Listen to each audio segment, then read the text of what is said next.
Bismillahirrahmanirrahim. Assalamualaikum warahmatullahi wabarakatuh. Teman-teman sekalian, lanjut ngaji ilmu sarofnya ya. Adapun bahasan kita kali ini adalah tentang tasrif. Dan yang namanya tasrif ini sudah pasti ini bagian terpenting dari ilmu sorof ya. Nah, yang dimaksud dengan tasrif adalah mengubah kata dasar ke kata lainnya untuk menghasilkan makna tertentu ya, atau istilahnya kalau dalam bahasa Indonesia itu morfologi gitu ya, dari kata dasar ke kata yang lainnya. Contohnya kalau dalam bahasa Indonesia dari kata main ada pemain, bermain, mempermainkan, permainan dan sebagainya. Nah, itu kalau dalam bahasa Arab disebut dengan tasrif. Ingat ya istilahnya tasrif. Tasrif itu ada dua macam. Yang pertama tasrif istilahi dan yang kedua tasrif lugawi. Ingat, tasrif istilahi dan juga tasrif lugawi. Sekarang kita akan bahas yang pertama tasrif istilahi. Yang dimaksud tasrif istilahi adalah perubahan kata dari suatu sigot ke sigot yang lainnya. Nah, kalau teman-teman belum memahami apa itu sigot, silahkan boleh dicari dulu ya yang dimaksud dengan sigot. Ingat, yang dimaksud sigot di sini adalah bentuk kata. Ingat ya, bentuk kata. Nah, berubahnya dari satu bentuk kata ke bentuk kata yang lainnya itu disebutnya dengan tasrif istilahi. Biasanya perubahannya itu adalah dari fi'il madhi ke fi'il mudhari, ke masdar, ke isim fa'il, ke isim maf'ul, ke fi'il amar, ke fi'il nahi, ke isim zaman, ke isim makan, dan terakhir ke isim alat. Ini yang sederhananya ya. Yang sederhananya ada 10 macam. Selain ini ada lagi ya. Selain yang 10 ini ada lagi. Nah, tapi kita akan bahas yang dasarnya dulu. Nah, kita ambil deh contohnya fa'ala. Fa'ala berubah jadi yaf'alu. Ada perubahan tentu. Ada tambahannya, harokatnya juga berganti. Fa'ala jadi yaf'alu.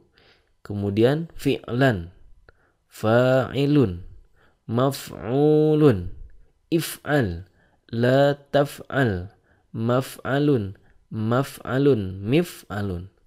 Nah, perubahannya ini disebut dengan tasrif istilahi.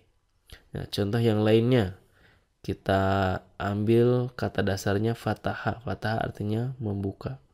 Nah, ini bisa berubah ke fi'il mudhari sampai isim alat. Maka dapat kita tasrifkan menjadi seperti ini. Fataha yaftahu fathan, fatihun, maftuhun, iftah, la taftah, maftahun, maftahun, miftahun.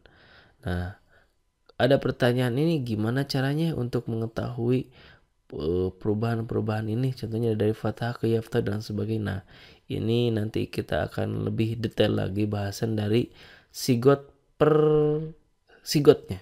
Jadi yang disebut dengan fi'il madhi itu apa aja, kemudian cara bikin fi'il mudhari itu kayak gimana, cara bikin masdar itu harus seperti apa. Nanti ya ini bahasan lebih detailnya ini ada di bahasan sigot ke sigot lagi ya, begitu.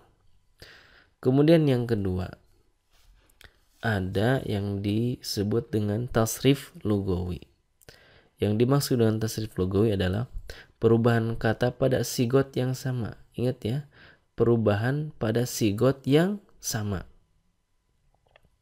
Tadi ingat kalau sigotnya berbeda itu disebut dengan tasrif istilahi. Adapun ini sigotnya masih tetap sama tapi ada yang berubah, tentunya ada hal yang lain yang berubahnya.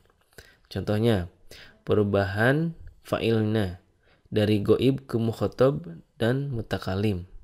Contoh, asalnya jalasa jadi jalasta dan jalastu. Jalasa dia ya, atau orang ketiga, dia duduk. Jalasta artinya kamu duduk, orang kedua. Jalastu saya duduk, mutakalim atau saya gitu ya, atau orang pertama. Yang kedua, perubahan dari mufrad ke mutsanna ke jamak. Mufrad 1, mutsanna 2, jamak 3. Contohnya, jalasa ke jalasu. Jalasa artinya dia duduk. Kalau jalasa mereka tapi cuma 2 ya, duduk. Kemudian jalasu mereka lebih dari 2, duduk. Jalasa dia duduk. Jalasa mereka berdua duduk. Jalasu mereka banyak duduk. Contoh yang lainnya dari muslimun ke muslimani ke muslimuna. Muslimun 1 orang muslim. Muslimani 2 orang muslim. Muslimuna banyak orang muslim. Yang ketiga, perubahan dari mudzakkar ke muannas.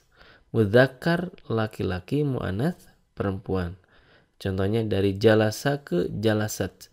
Jalasa artinya dia duduk tapi untuk laki-laki. Kalau jalasat dia duduk tapi untuk perempuan.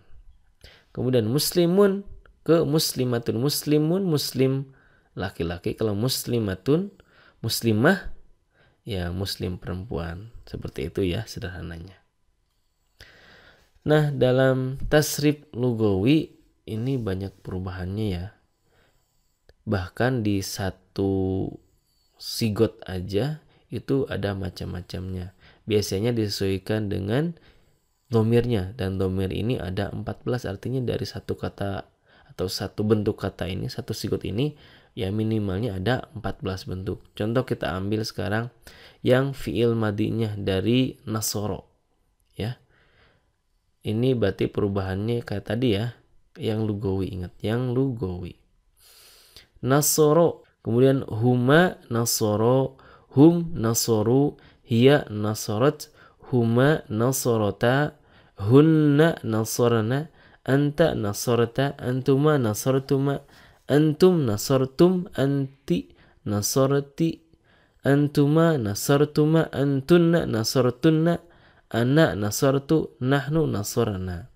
Nah, teman-teman sekalian, untuk penerjemahannya ini disesuaikan dengan domir atau kata gantinya. Contoh, huwa dia, untuk laki-laki berarti nasor artinya dia menolong.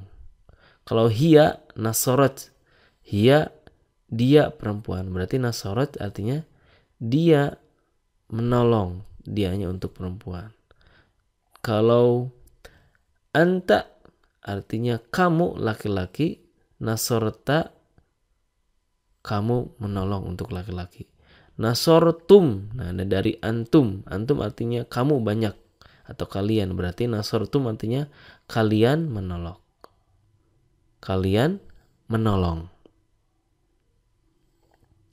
Kemudian ada ana, artinya saya.